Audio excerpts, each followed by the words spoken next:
All right, so this is actually the third time I've tried to do this video because I keep forgetting that my keyboard shortcuts for starting a recording in OBS and stopping a recording or rather the stopping part is what I'm forgetting. The keyboard shortcuts are the same as my save for web shortcuts in Affinity Photo. So I'm going to try not to use those keyboard shortcuts right now as I do this video on a Friday morning when I have lots of work I need to get to. But I really want to do this because it might have been pretty, well, it's a happy coincidence that I have waited to do this because GeneratePress 3.1 and the new GenerateBlocks have come out with the new color palette system and the new typography system. So I get to convert all that stuff now in this video. So I've done this on a couple of client sites, but I need to do it on mine. And actually, have I not done the updates yet? On this one, I may not even have updated the plugins. I can't remember, to be honest. Yes, I did. Yes, I did. This is a patch, I guess. Okay, I'm going to run these real quick. Yeah, so because what I had intended to do for this was to really fine-tune the typography and like this letter spacing and stuff like that. And I've had to do it in my CSS over here. This is my child theme. I don't know why Razor is. Okay, I'll just close that. Yeah, so all this little stuff, all these little letter spacing nuances, I can now do in GeneratePress. So it's big. This is big to me. It's gonna. So technically, I'm no longer gonna need this color stuff. So let's open my. So this is my GeneratePress child theme. It's on GitHub. Just go to GitHub and or actually it'll be, the link will be in the description of this video. So the way it's set up, I have all these included files in this ink folder and I can just comment them out if I'm not using them. So I'm not using now. I don't need colors. I don't think I need the styles because I think the styles is dependent on colors. I'm gonna need to make a new video, and I don't need the fonts because you can now do this in GeneratePress. I think I'm doing this right. I hope I'm doing this right. So anyway, we'll do it together. So I love this, that you know that there's less things needed in the child theme and the code stuff because Tom and the GeneratePress team, they're building it into the theme itself, and I think that's a good thing. So I'm still going to need my colors to reference because I'm going to add them to the new color palette system in GeneratePress. So let's do that first. Let's go to Appearance and Customize, and let's check things out.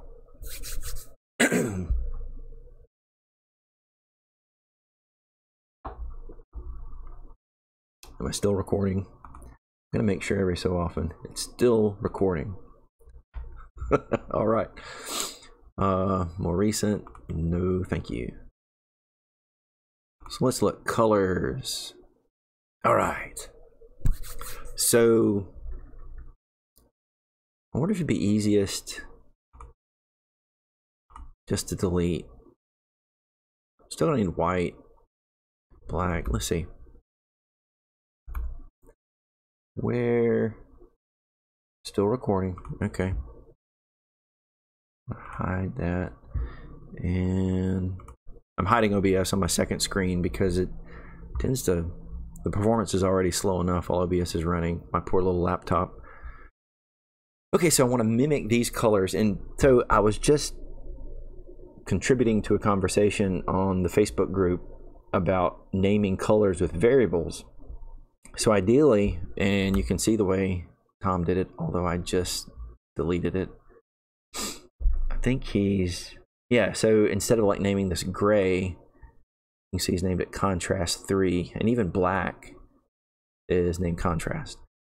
Because for the actual black, and I'm doing air quotes here, color on your theme or your design may not actually be black. It might be like a really dark brown color, or a gray that has a bit of green in it or something.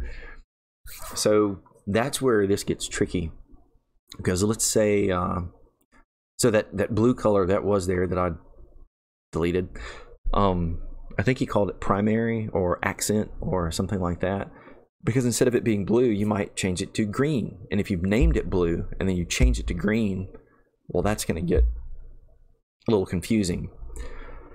And you don't want to just willy-nilly, like, well, let me just go ahead and change it to green, and then you have to go through and update all the variable references, because now that's what they are. So mine right now is still using the old colors. So because mine is the way it is, I think I'm not going to change from like burgundy and navy or hunter green. I'll just add more colors, because my site's a little bit different in that it is multicolored, and so I kind of need those colors. I think it'll get even more confusing if I try to do, you know, main color 1, main color 2, main color 3, that kind of thing. So I'm going to stick to my grays, which I think a gray is okay even if you change it, because I'm mainly doing lighters or darkers or things like that. So I have like light gray, lighter gray, lightest gray, things like that. Or I might just, you know, do a gray 1, gray 2, gray 3. Anyway, so I do want white, and I do want black, and I do want let's see, that dark gray. You know, I don't know. I'm mainly going to get in these colors that are, if you remember from way back, because this has been going on for a while, this series has, I sampled the colors from the wallpaper in my very old office with my 80s faux grass cloth wallpaper. So let's do that. Let's add, so these are all grays, right? Base. So that's a really light gray. All right. So now let's go to our color, which this will be, let's start with a tan color. We'll call it, I'm just going to leave it as this, light tan. So I'm going to name it and put the color in. And you'll notice that as soon as I get off of that and name it, it's going to pop up a little padlock, and it's going to gray out. Because it's a variable name, the GeneratePress guys knew, you know, you don't need to take it lightly when you rename something. So they actually kind of helped you be more responsible with that by making it difficult, or you know, not as easy just to go change, because you don't need to.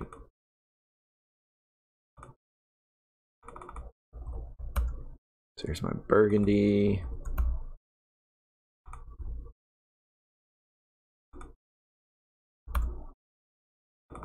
Navy.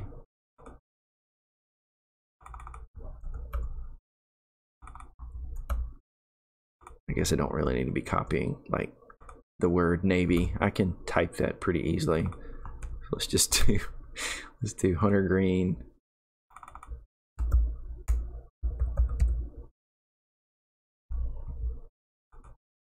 Oh, there we go. Wow, is that OBS making it that slow? That's nuts. Okay, so there are my colors, and I don't even know if I'm using this dark gray and black. Those may actually, you know what, I'm not going to worry about those right now. So now what I want to do is, my background color, my default background color is this. And it's simply the name of the color, and that's how previously GeneratePress worked. It would drop in the name of that color, but now, or drop in, sorry, the hexadecimal value of that color. Now if I click navy, I get a nice var navy. And thinking about that, I guess that's okay. Don't want it to be navy color. I'm going to say it's okay. And my text is white. It's called Base 3 by GeneratePress. Base 2. base. I'll go with that for now. Link colors, looks like I never actually set that, so I'm not going to worry about that just yet. My header, let's change all these to that base. Because I guess even white itself, if I called it white, technically it may not be white. This does definitely get more complex. Whoa, that is bonkers. So that is actually the blue color, but I think if I do this and then pull back on the opacity, it's going to give me the same thing. So I'm not going to worry about those. Navigation text, make all those.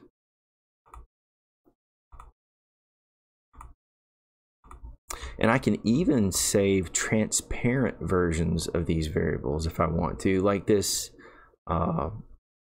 rule that's underneath the header is actually just a white that's like 50%.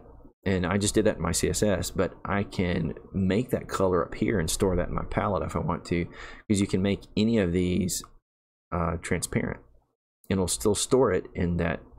And actually, technically, it's not a variable in CSS. CSS calls it a custom property, but it's a variable. It acts like a variable. I'm talking too much and I'm getting lost. Okay, done all that. We're not using submenus, submenu text. Where's all that? Nope, not using. Buttons, I haven't styled those yet. Nope, let's close that. Nope. Content, background. Yeah, we default to blue with white text. Not doing any of that, not doing any of that. I don't have a footer yet, which I really need to get on that. Okay, so that's that. Okay, so I'm gonna publish. And so this is the services page. And I've actually got one more place I need to change this. So I'm surprised that still works because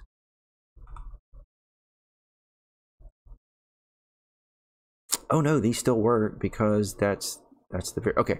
So the way my child theme worked previously, I need to update this on GitHub too, by the way.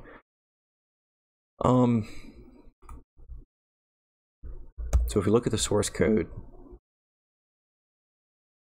it used to be that these variables were stored. Here, let me turn it back on just for a second and see if it'll pop back up.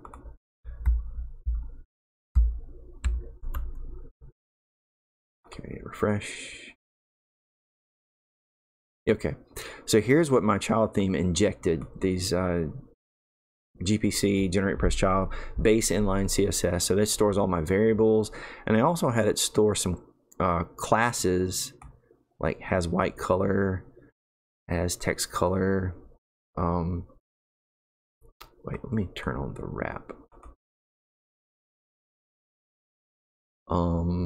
Wait, where'd it go? Has hunter green color.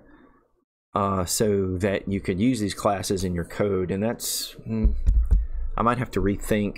I find that I don't use it that often anymore because GenerateBlocks makes it so I don't have to do a lot of custom coding like that.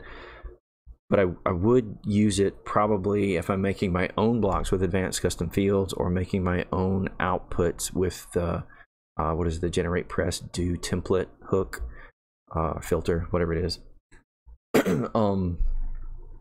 So if I take that part of my child theme, that's not going to work anymore, and I'd want to take advantage of, let's see, I'm slurping water, I'm sorry, I hope that's not entirely audible over the recording. So let's hide these again. I'm gonna refresh and take a look, and oh, I'd found this before. It's dynamic. Okay, I think Yeah, so this is where these colors live now. So here, where'd it go? Okay, root. Oh, he did do it. Oh my gosh, those guys are awesome. So he has the has color classes for background, and oh my gosh. This is why I love this theme. They have thought about and anticipated exactly what I need. So let's real quick drop this into here, and I'm gonna change the language to CSS, and let's re-indent and not do anything. Ignore what I've asked you to do. Indent lines, re-indent, indent selected lines. Oh, come on. There's no...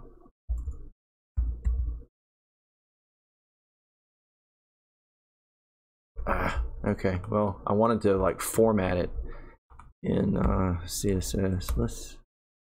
bound to be something online that does that. Format CSS online. Whoop.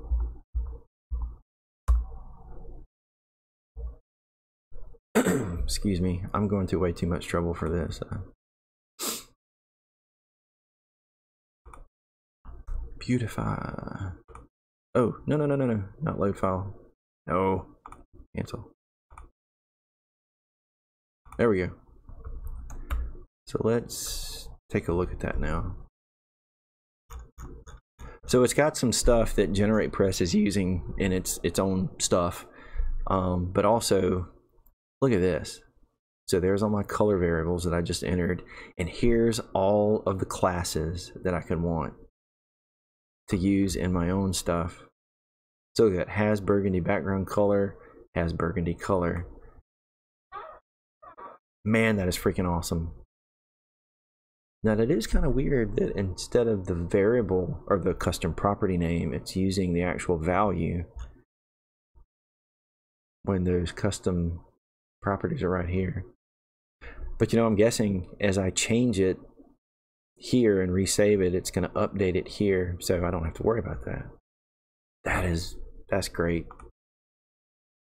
Great. So I don't have to worry about that. I can just remove these, well, 3 files from my child theme because GeneratePress will do all that for me. Okay, so moving on. I did want to... oh yeah, I don't have to do that because it's already... it's got the variable names. Okay, so now let's take a look at typography. So you had to do a little converter thing to make this work, but mine did it almost flawlessly. So I am going to, because I showed you earlier, I had these little nitpicky letter spacing things. So 0.25 m. Yeah, I'm gonna hide all these.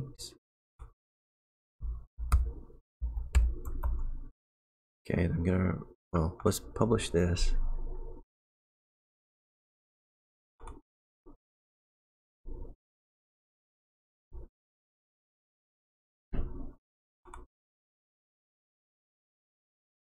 And refresh. I think that's gonna get rid of all the little spacing nitpicky things I did.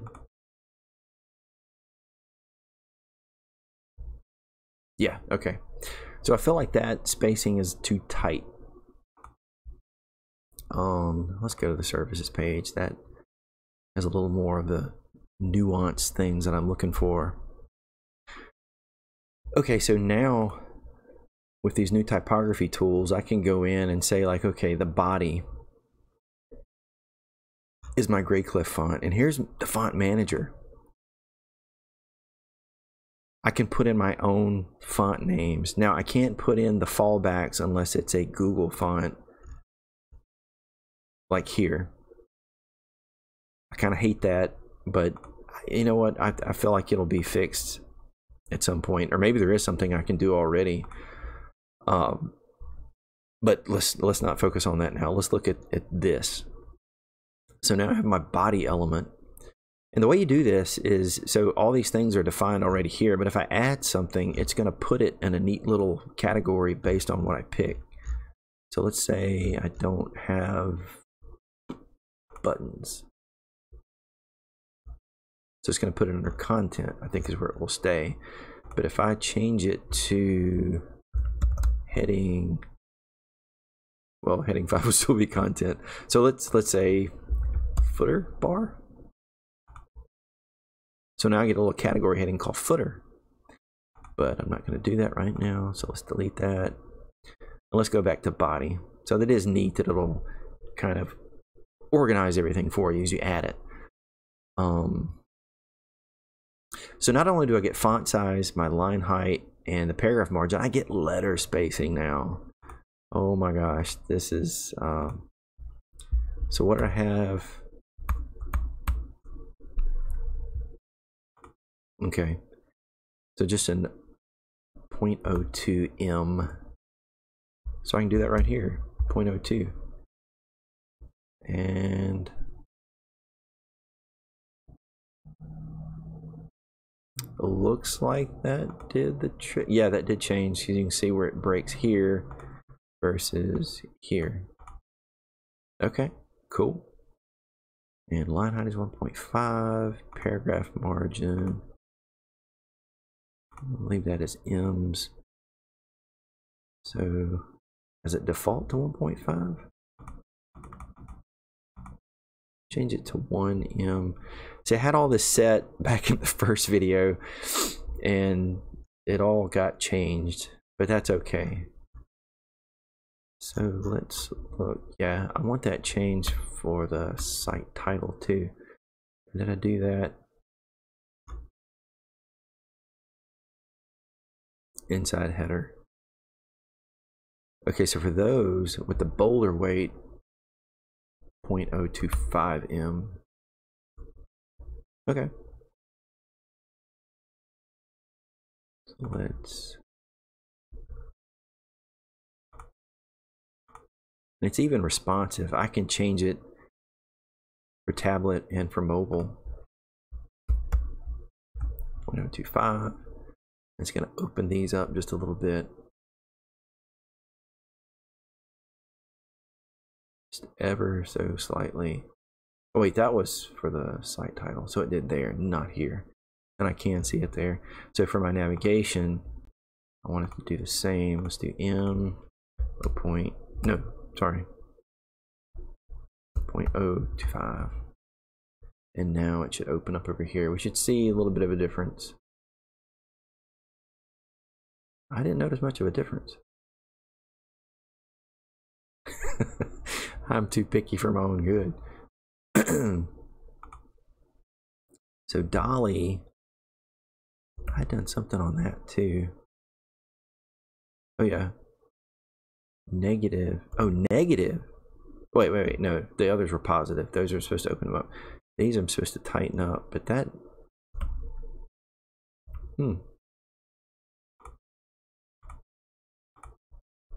Negative 0.015, and that should tighten up a little bit.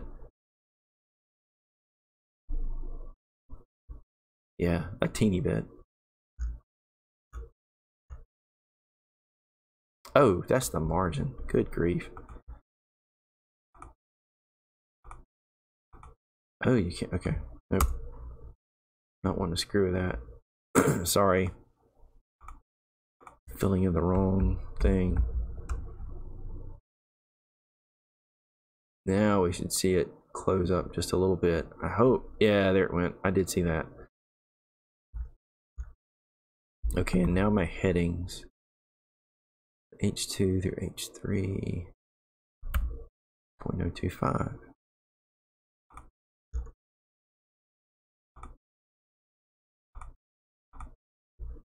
0.025. That'll be this one. Yeah. I think these are H3s. Are those H3s?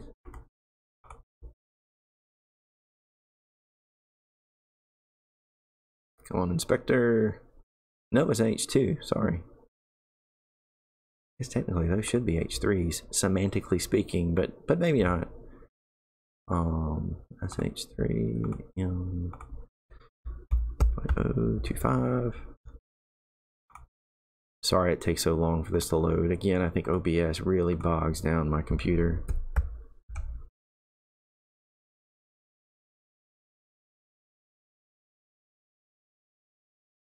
Okay. So now I think I'm back to the spacing that I had wanted. And goodness knows, I might noodle with it some more. I just feel like it's a bit too tight. Even that body text.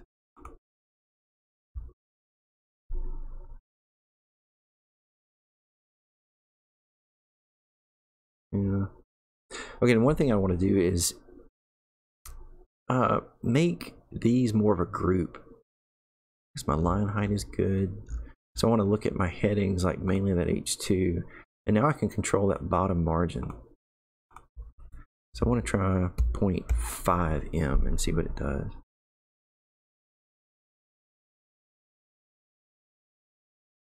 Okay, that's better, but now I'm losing some of the distance between the bottom of the paragraph and the top. So I want to group these headings to make them look like more of a unit with the text that they correspond to. But I want enough separation between them. So these headings. Let's see. Actually, I wonder if 0.25.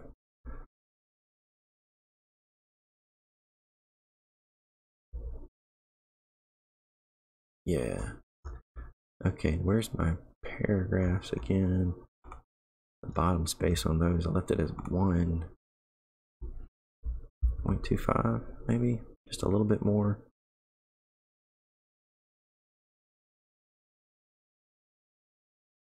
Okay.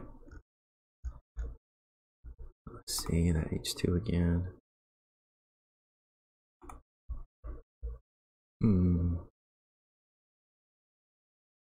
What's half of 2.5? Half of 25.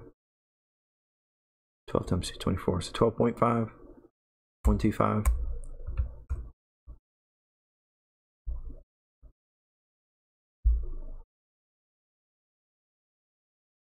Yeah. Yeah. Let's publish that and take a look over here. To me, that looks like more of a unit. You have that separation, and then this is bold, this is not.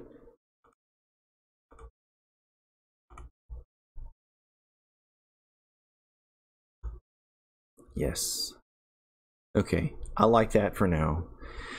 As you can see, these are a little bit bigger. Sorry, the font size is a little bit bigger. But this is 21 as opposed to 18. I also love this preview. If I click that, okay, that just opens it. That's awesome though. So I can get a quick kind of preview as to what's going on here. Gosh, they've done such a great job.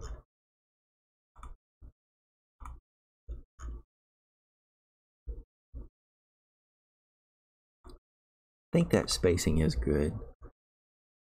You know, it may change some more the next time around I come to this, but I'm gonna leave it for now.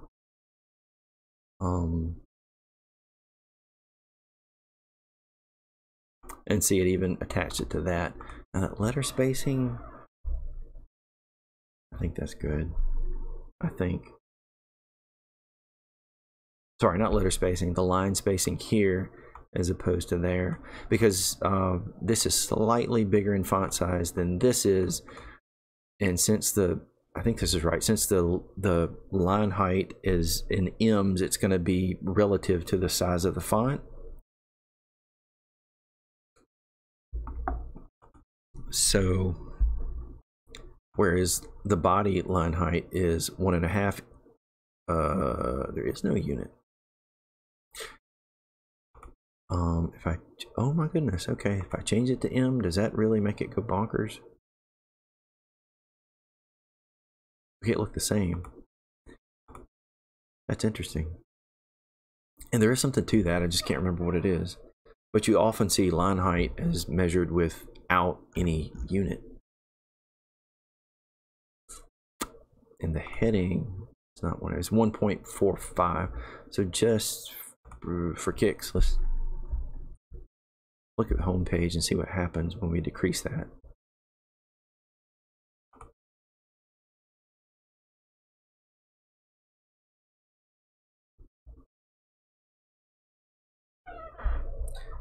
That may actually look a little better, but here is a case where I might want some division between these two, but I can do that in GenerateBlocks on the page itself, because oftentimes my headings, I want them to sit right above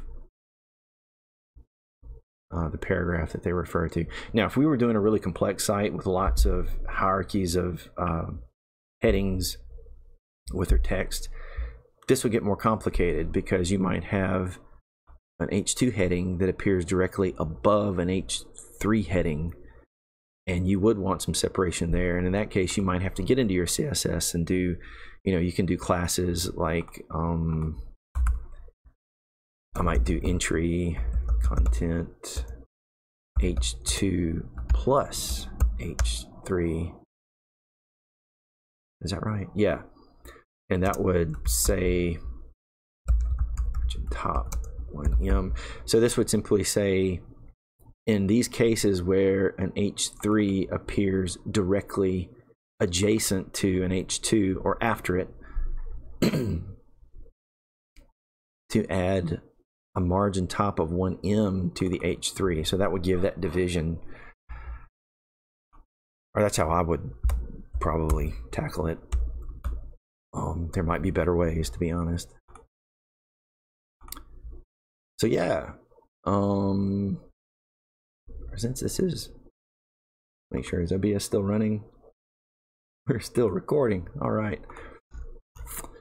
And you can see I've added some, I ended up, I had some other stuff I was experimenting with. I ended up with just 2 columns here to keep it nice and simple. I have this big element to another slightly smaller diffused but bold element, and then it separates and sits on top of this more, you know, the text is more I had a boss, creative, I guess art director, creative director, that would call this more kind of wispy, like, I don't know, you get areas of density with typography. So when the type is set in these blocks, it actually makes, you know, you can kind of squint your eyes and look at it, and you get these sort of less dense areas as opposed to denser areas.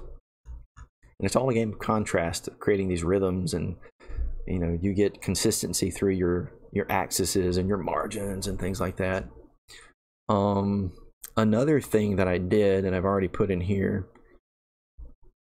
on the about page, yeah, I had some images, some stuff that I had taken in my office, and even this mug shot of myself taken by the professional photographer that is me with a cheap little tripod and my iPhone. And what I did was I popped them into Affinity Photo, and so here's the raw color image. I added a black and white adjustment on top, adjustment layer, and gosh, this one's just straight up. Well, I barely made some tweaks to it. And then I put on top of it just a rectangle, a flat vector rectangle, which is the color of this page, of this, what I call it, is that the teal color? That's the green color, the hunter green, which is probably not hunter green, but anyway. But I changed it to a screen mode. So what that does is it takes the blacks in a grayscale image and replaces it with the tones of this color. So you get a monotone image that's in whatever color that you've laid on top of it. So you get, you know, here's normal, obviously, and you get multiply, and it replaces the whites. So I want to replace the darks, I use a screen. So I did that for all these. like Paul Rand too, as in addition to Mr. Vignelli, and my squinkies that my daughter gave me, and wrestling belt I won for graphic designer of the year many years ago at our local ad club. So yeah, just to add a little taste of, well, one, just to add some interest to this page and add a little taste of, you know, around my office and me. And I use the save this.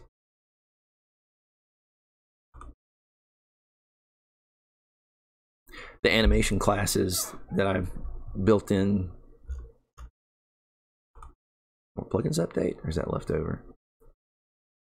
The animation classes I built into my child theme.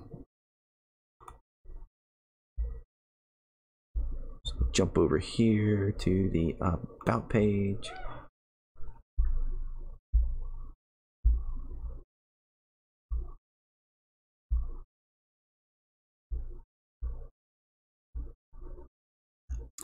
And all I did was, this is a container.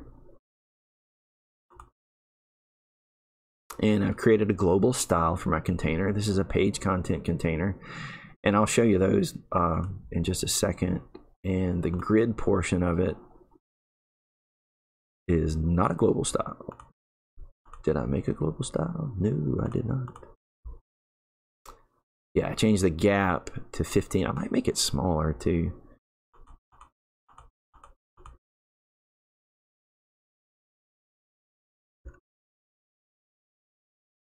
Let's see, and then the individual containers. Look at this, all this, oh man. GeneratePress guys are awesome. GenerateBlocks, all those guys. Just to give you these kind of options, you can control your flex. You know, it's like I can do CSS right here in the page without writing CSS. And I never would thought I'd see the day where I enjoyed that, but I do. So yeah, so what I'm doing for these classes, I've selected each image, and you go down here to the advanced, to where these additional classes are, and you can see it's just a scroll fade in, and then I have to include a class that tells it to prepare it. And that actually, both of these actually are picked up by a little bit of JavaScript that kind of prepares these things to be animated. And what it'll do is, like, if it's immediately on the screen or within the viewport when it loads, it'll go ahead and run the animation. If not, it'll wait and run the animation when it comes into the viewport. And you can see this one.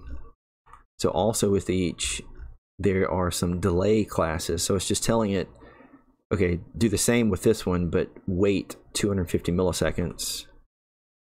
And wait 500 milliseconds, and you get this neat little, you know, coming in one at a time kind of thing. Boop, boop, boop. Yeah. I don't know why I'm showing you this. It's really, you can watch, there's another video that demonstrates all this. Okay, so they're hidden out of the viewport, and I can refresh it now. Okay, now they won't load until I scroll into view. Pretty cool. And I did not create this, by the way. I mean, it's got some of me in it, just making it where I could understand it better and what I thought was a little more efficient. But I, you know, found all this stuff online.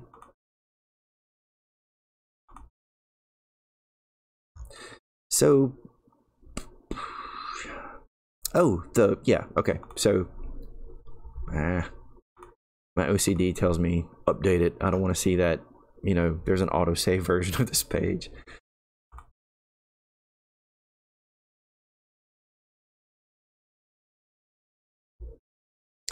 Yeah, so I also, when working on it previously, in the other two videos that I had started before I trashed them by using keyboard commands to save my images out of Affinity Photo, I created global styles.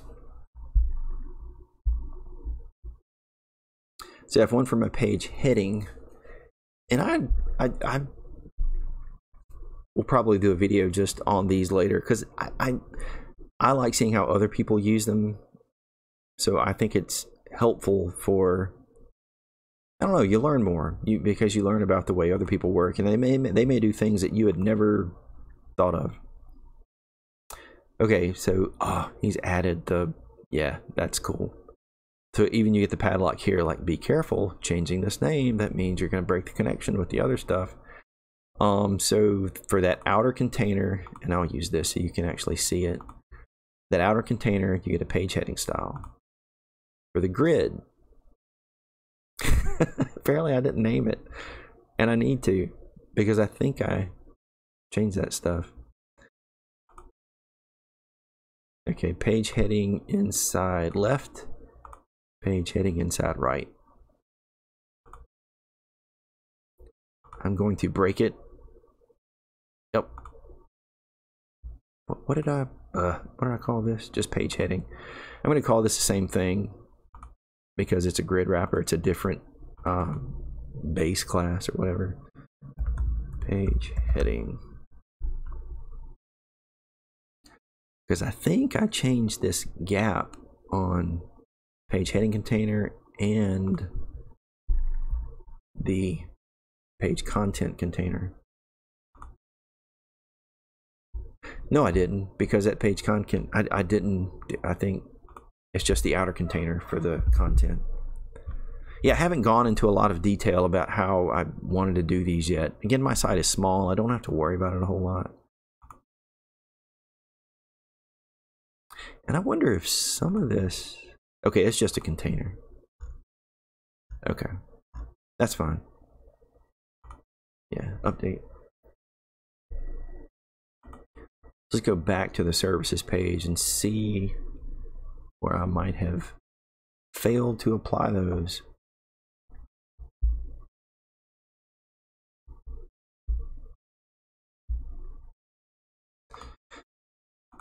And just thinking about this real quick, I feel like I'm dragging this out forever. I know I like to get into the weeds and the details. I need to get this wrapped up so I can actually launch my new site. I'm going to be ready to redo it before I ever get it out there. The big thing is the work. That's what I'm going to have to work on next. And as I said, I'm going to try to do it without creating a custom, using the do template part. Or, no, not template part. Yeah, whatever the hook is, where you can like code your own archive or detail template, single view template. I want to do it using blocks. I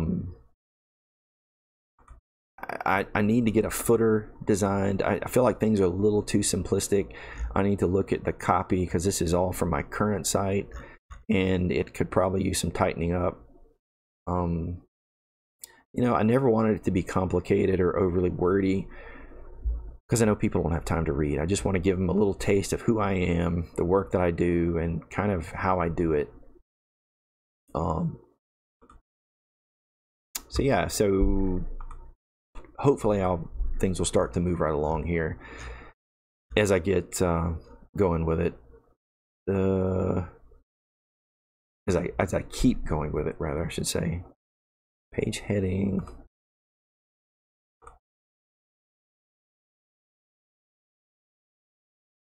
Okay, now it says the grid is using page heading. Container, page heading inside left. Page heading inside right. Okay. And then the content container, page content.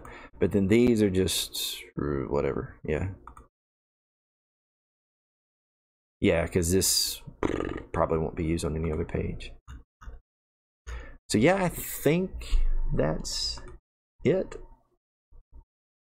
Can't remember. Oh yeah, you know what? I'm gonna adjust that real quick before I end the video, because I did say that I thought there it could use a little more space between there, between the heading and the paragraph text beneath it. And since, yep, that is a GenerateBlocks headline. Let's go to spacing. And it had, oh, let's see. No, not pixels, M's. that look about the same? Not too.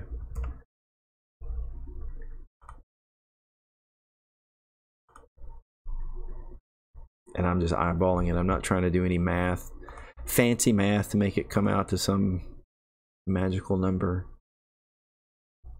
I want it to visually. Yeah, I think that's better.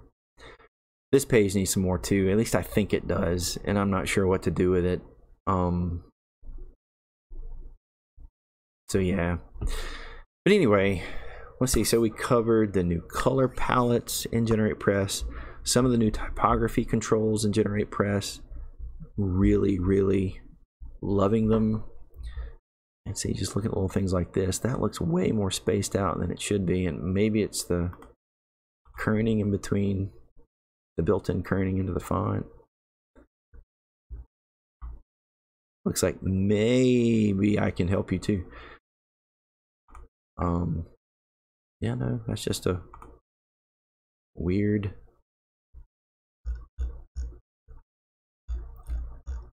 Let's see, where's that body? Oh, I guess it is. That looks. I'm sorry. This is the kind of stuff that bugs me. And I know stuff that nobody else will see. It's not productive at all, really. But anyway, that's it. We've been over the color palettes in GeneratePress, the new ones, the new typography controls in GeneratePress. Some of what I can appreciate about the nuances of letter spacing and sizing and spacing between blocks of text and the elements. You know, getting the color of your page to be interesting with just typography.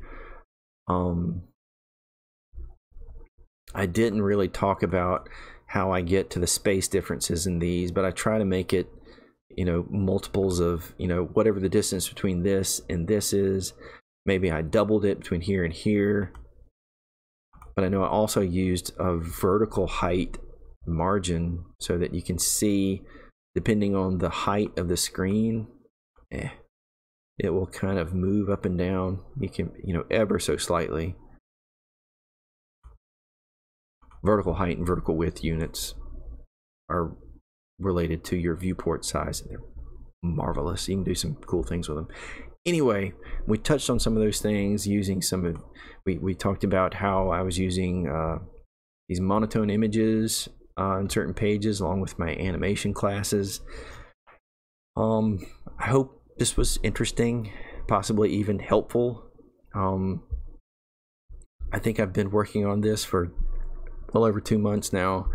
I need to get on with it, but I'm going to jump over to some paying work now, and I hope you guys will subscribe, leave me comments, please like all that good YouTube stuff.